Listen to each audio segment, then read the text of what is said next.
and found worthy of the prestigious rank of Senior Advocate of Nigeria. However, while this is an occasion for celebration, it is equally important to engage in sober reflection. Although our journey has not been entirely smooth, the challenges we faced have provided us with opportunities to learn and improve.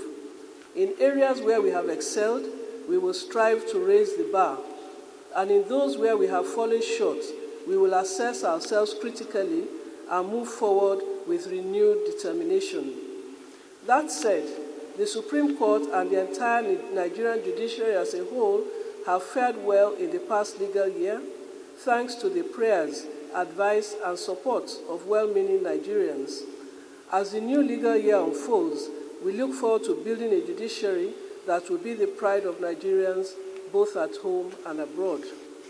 The 2023-2024 legal year, which concluded on Friday, 19 July 2024, was marked by several significant milestones.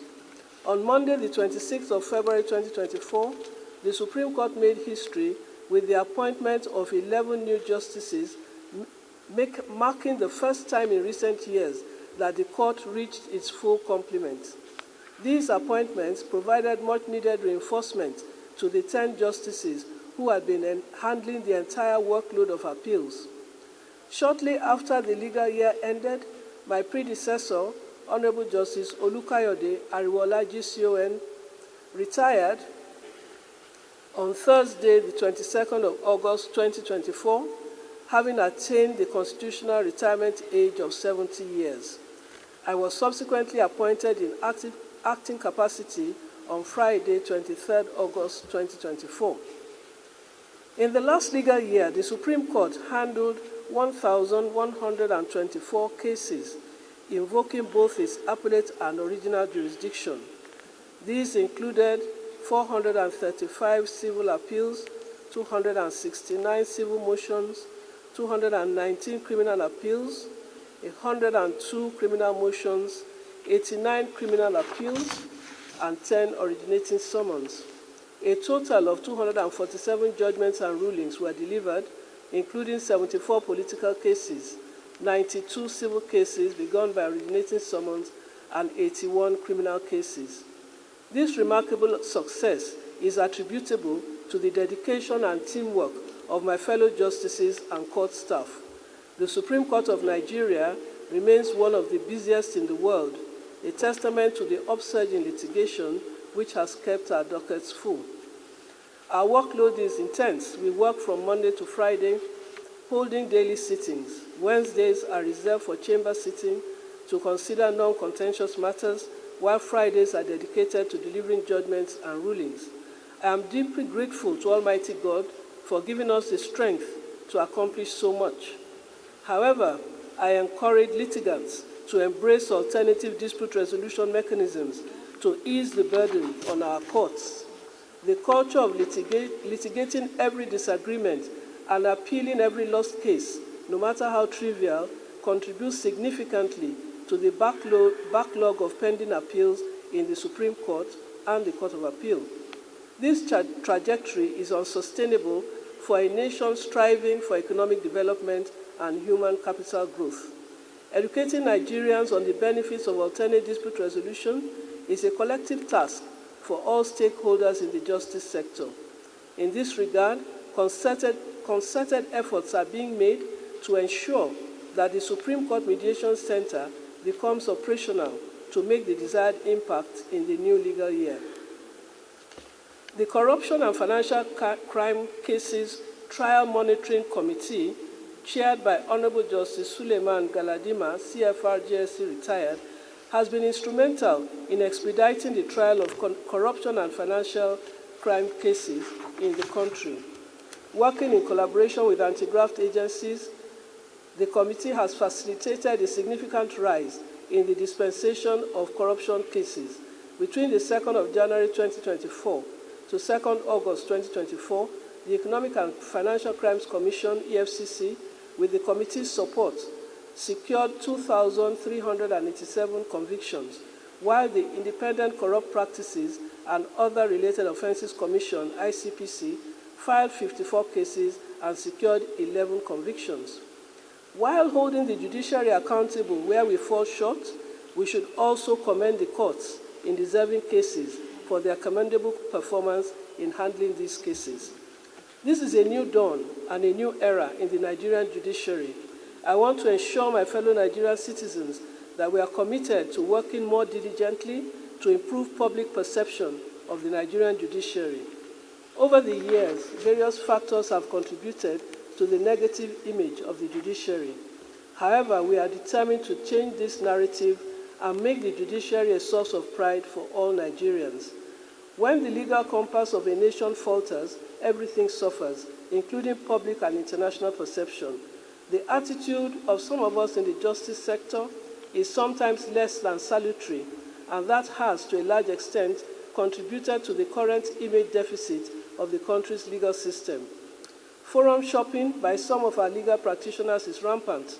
It is such acts that often give rise to the emergence of conflicting orders by courts of coordinate jurisdiction. I would like to state clearly that henceforth there will be consequences for any act of indiscretion that could bring the judiciary to disrepute. We have rules and ethics guiding the practice of our noble profession, and we must work assiduously to abide by them and always do what is right in the eyes of the law. Under my leadership, the judiciary will adhere to the principles of honesty, transparency, and integrity. I call upon all judicial officers and members of the bar to join me in achieving this goal. The independence of the judiciary is always a topical issue. Let me categorically state that the Nigerian judiciary is independent in conducting its affairs and rendering decisions without interference. At the Supreme Court, for instance, our judgments are free from external influence. While it is essential for the judiciary as a third arm of government to maintain good working relationships with the executive and legislative branches, this should not be misconstrued as subservience. The issue of the salaries of judicial officers, which has for a very long time occupied the front burner of national discourse, has now been addressed through the concerted efforts of many stakeholders, culminating in the unanimous passage of the Judicial Office Holders' Salaries and Allowances Bill by the 10th National Assembly. His Excellency, the President and Commander-in-Chief of the Armed Forces, Senator Bola Ahmed Tinubu, GCFR, gave his assent to the bill on Tuesday, 13th August 2024. With this significant development, we now have in place the Judicial Office Holders' Salaries and Allowances, etc. Act 2024. This significant milestone has empowered every judicial officer in Nigeria to make more meaningful contributions to national development. Nevertheless, it is necessary to continuously review the welfare package to meet changing economic trends and address pressing infrastructural needs of our courts. While current judicial officers may benefit from some of the reforms, those who are transitioning out of service or have already retired are often left without adequate support, especially in terms of health care. The lack of access to proper medical care has had a profound effect on both serving and retired judicial officers, many of whom face severe health challenges with limited assistance. This issue is equally concerning for those who are nearing retirement as they confront the reality of insufficient healthcare provisions once they leave active service. The rising number of deaths amongst serving judges and justices, as well as retired justices and judges soon after retirement, underscores the gravity of this situation. Addressing these gaps by ensuring access to comprehensive health care and improved infrastructure for both serving and retiring judicial officers and staff is crucial to preserving the dignity and well-being of those who have dedicated their lives to serving the judiciary. It is imperative for the judiciary to uphold the tenets of the Constitution, which remains the supreme law of the land. The rule of law, as the cornerstone of every functional democracy worldwide, should be strictly adhered to in all our undertakings. We must emphasize the importance of this principle to citizens at all levels, encouraging them to actively walk the path of legality and justice. The rights of every Nigerian must be vigilantly safeguarded against oppression and impunity, utilizing the full array of legal instruments at our disposal. Furthermore, obedience to court orders is non-negotiable. No individual or institution, irrespective of their standing, will be permitted to treat the judgments of our courts with levity or disregard. The judiciary stands resolute in ensuring that the sanctity of our legal decisions is upheld. All hands must be on deck in fostering an unwavering commitment to the full enthronement of the rule of law.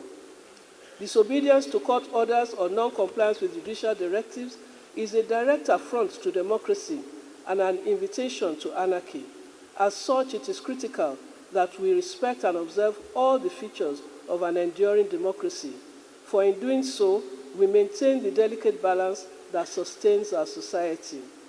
Let us therefore work collectively and tirelessly to ensure that Nigeria continues to abide by the rule of law, upholds the best democratic practices, and remains vigilant in the protection of her citizens' rights.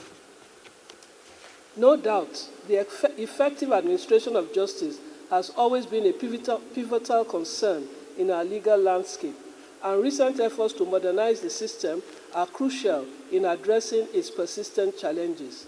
Central to these efforts is the enactment of the Administration of Criminal Justice Act, ACJA of 2015, which has been domesticated in various states in Nigeria.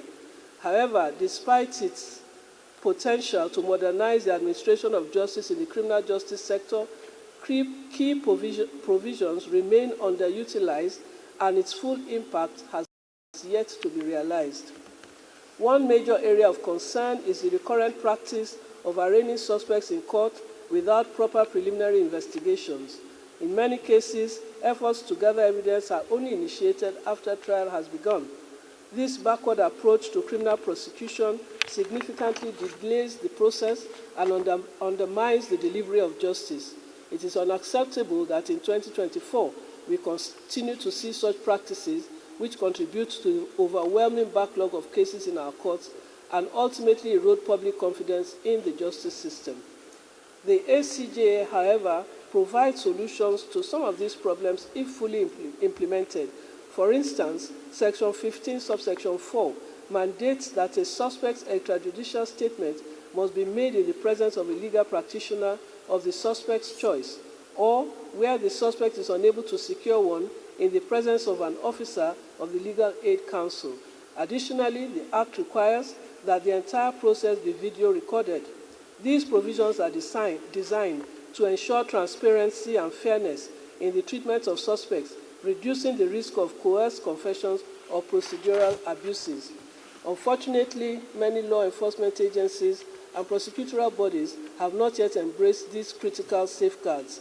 The failure to adapt these measures exacerbates delays and inefficiencies, resulting in prolonged detentions and frequent adjournments due to inadequate evidence. Full compliance with these provisions of the ACJA would not only streamline the investigative and prosecutorial process, but also enhance the credibility and integrity of the criminal justice system.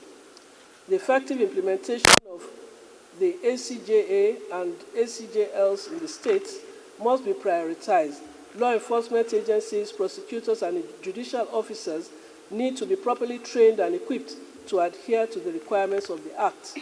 In addition, mechanisms for accountability must be established to ensure compliance with these provisions. Beyond the ACJA, other critical aspects of our criminal justice system, including reforms in policing, the legal process, and the protection of individual rights, must be pursued with urgency and determination. These reforms are essential to creating a more efficient, transparent, and just criminal justice system that reflects the needs of a modern society. It is my intention to strengthen our processes, provide speedy and qualitative administration of justice, reinforce our structures from the Supreme Court to other courts of record, and reduce corruption to the barest minimum in the system. The Code of Conduct for judicial officers will be strictly enforced. Similarly, the requisite ethical standards will be expected of the bar. Staff of the Judiciary will also be expected to strictly comply with the code of conduct applicable to them. I must reiterate that the task of cleaning the audience table is a collective one, and my commitment to it is unwavering. I assure you that I will pursue it vigorously. The Supreme Court Rules 2024, which came into effect on 1 August 2024, introduced innovative provisions to enhance the efficiency of justice delivery. For instance, the rules provide for an automatic extension of time to file certain processes in the first instance for the same period without penalty, and in the second instance with the payment of a penalty in default. Thereafter, no further extension of time will be allowed except in an appeal against the death penalty. This innovation eliminates applications for extension of time to file processes which hitherto unnecessarily clogged the court's docket. The period provided for the filing and exchange of briefs has been reduced, while greater responsibility is placed on legal practitioners in certain regards to ensure the speedy hearing of appeals. A notice of non-contention must be filed where a party does not intend to contest the grant of an application. Where service of a process is effected on a legal practitioner who has ceased to appear for a party, failure to inform the court expeditiously will be deemed an act of professional misconduct. Furthermore, where costs have been awarded against counsel personally as a result of abuse of court process, he shall file a certificate of compliance within 90 days of the order, failing which he will not have the right of audience in any superior court of record until compliance. Where costs are awarded by the lower court, they must be paid into an escrow account in a commercial bank in the name of the chief registrar. A certificate of compliance duly verified by the registrar of the court below must be compiled along with the record of appeal. Failure to comply shall be deemed as failure to comply with the conditions of appeal with the necessary consequences thereto. We have also made significant strides in modernizing our operations through technological innovations. We have now successfully automated the enrollment unit of the Supreme Court of Nigeria in March 2024. All lawyers called to the Nigerian bar can now enroll online. Prior to the automation of the enrollment exercise, physical presence of all lawyers at the Supreme Court of Nigeria for enrollment was a recurrent feature. However, with the new development, the enrollment exercise has now become seamless and less cumbersome, as it can be done with ease from the comfort of the applicant's respective homes. My lords, distinguished invited guests, ladies and gentlemen, I wish to reiterate that the rank of Senior Advocate of Nigeria comes with immense prestige and greater responsibilities. Those conferred with the rank automatically become members of the inner bar and revered apostles of the Temple of Justice. It is an honor no conferee can afford to take for granted. The Legal Practitioners Privileges Committee painstakingly screened and holistically assessed all the documents submitted by the applicants before arriving at its decision. Even though we know that there is no human system that is infallible, at least concerning the efforts put in place by the committee, I can say with all sense of responsibility that they have done a good job. The 2022 guidelines for the conferment of the rank of Senior Advocates of Nigeria require very high standards of merit from all the applicants vying for the award. Every requirement contained in the guidelines was strictly observed before arriving at the final list. There were 127 applicants for the 2024 exercise. Out of this number, 114 are legal practitioners and 13 are academics. The total number of qualified applicants after the preliminary screening was 98. After conducting the specified screening and filtration exercises, which include a number of appearances in superior courts, recommendations by Honorable Justice of the Supreme Court and Honorable Judges of Superior Courts, Chambers inspection, approval and eligibility and integrity of the candidates from the Nigerian Bar Association, Body of Senior Advocates of Nigeria, and of course the general public among others, the LPPC approved 87 successful candidates who by all standards can be regarded as eminently deserving of the rank of Senior Advocates of Nigeria. Out of this number, 86 are advocates, while one is from the academia. This is indeed a great feat. On behalf of my learned brother justices of the Supreme Court and members of the Legal Practitioners Privileges Committee, I congratulate the 87 successful senior advocates that have just been sworn in. Your success did not come on a platter of gold. You have worked for it. You deserve every privilege, honor, and pride that comes with it. As senior advocates of Nigeria, you carry on your shoulders a lot of responsibilities. From this moment, your behavior and general conduct will now be publicly scrutinized by all those who come in contact with you. Watch your utterances, watch your actions, and watch your company, as you now have an even higher responsibility to assist the court in attaining justice, equity, and fairness. You must display enormous integrity, self-discipline, leadership, and high standards of advocacy. The conferment of the rank on you today authorizes you to use the letters SAN as a lifetime appellation after your names. Similarly, it has conferred on you the uncommon privilege of wearing the silk gown and full-bottomed wig. In addition, you now have the enviable privilege of sitting at the inner bar of our courtrooms across the country and having your cases mentioned first in all courts. However, you are reminded that the rank of Senior Advocate of Nigeria is a privilege and not a right, conferred after due deliberations by the Legal Practitioners Privileges Committee. It is a privilege that can be withdrawn if it is abused.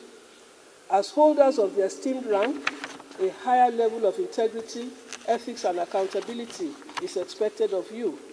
The young lawyers equally need your mentoring and guidance, while the court needs your erudition, advocacy, and positive contribution to effective justice delivery. It is opposite at this stage to note that the review of the requirements of the rank of Senior Advocate of Nigeria will be a continuous process in order to ensure that the highest standards are maintained. The docket of the Supreme Court is unnecessarily clogged by legal practitioners seeking to attain the rank by making up the required number of judgments from the court, whereas many of the appeals do not contribute to our jurisprudence. I also seize this opportunity to comment on the mode of dressing by some of our lawyers, especially the younger ones, which does not reflect the honor and dignity of the legal profession. I must unequivocally state that any lawyer who does not adhere to the prescribed dress code for legal practitioners will not be permitted to appear in court. Such disregard for professional decorum undermines the prestige and global respect that the legal profession commands. I call upon the leadership of the bar to take proactive measures to properly guide and mentor the young lawyers. They must be continuously educated on the essential standards of our profession, especially regarding dress code and ethical conduct. It is equally important to remunerate your juniors appropriately, as fair compensation is crucial to nurturing talent and ensuring job satisfaction. This responsibility is the first task I'm assigning to both the new Senior Advocates of Nigeria and the leadership of the Nigerian Bar Association, which incidentally is assuming its role at the same time as I take up this mantle. I am confident that together we will succeed in restoring the dignity and reputation of both the judiciary and the legal profession in our country. The Nigerian Bar Association has consistently demonstrated its commitment to the pursuit of justice in our nation. The leadership of the association has fostered a strong and mutually beneficial relationship with the bench, and this is highly commendable. On this occasion, I wish to congratulate the immediate past executive for the numerous milestones achieved during their tenure. One notable achievement is the seamless deployment of modern technology to register all participating lawyers across the country for the 2024 Annual General Conference.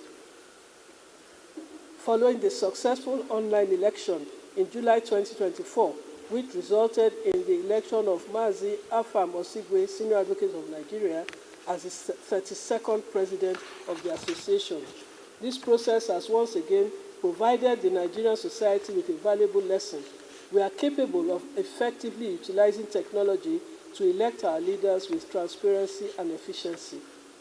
I was particularly impressed by the turnout and active participation of legal practitioners at the recently concluded 64th National NBA Annual General Conference held in Lagos in August 2024.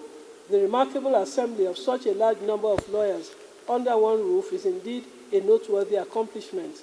I extend my heartfelt congratulations to the immediate past NBA President, Mr. Yakubu Mekiao, Senior Advocate of Nigeria, and his team. The quality of resource persons and the thought-provoking papers presented at the conference centered on the theme, Pressing Forward, a National Posture for Rebuilding Nigeria, have undoubtedly reignited our collective resolve to build a prosperous society. I also extend my warm congratulations to the newly elected President of the NBA, Mazi Afam Osigwe, Senior Advocate of Nigeria, and wish him a successful and impactful tenure. We look forward to continued cooperation and collaboration, building upon the solid foundation laid by the immediate past executive. Finally, I wish to express my sincere gratitude to everyone present today for attending this special session to mark the commencement of our new legal year. I deeply appreciate your presence despite your undoubtedly demanding schedules and the change in time for this ceremony. Thanks for checking out SYMFONI on YouTube. Please be sure to subscribe and like our videos for updates.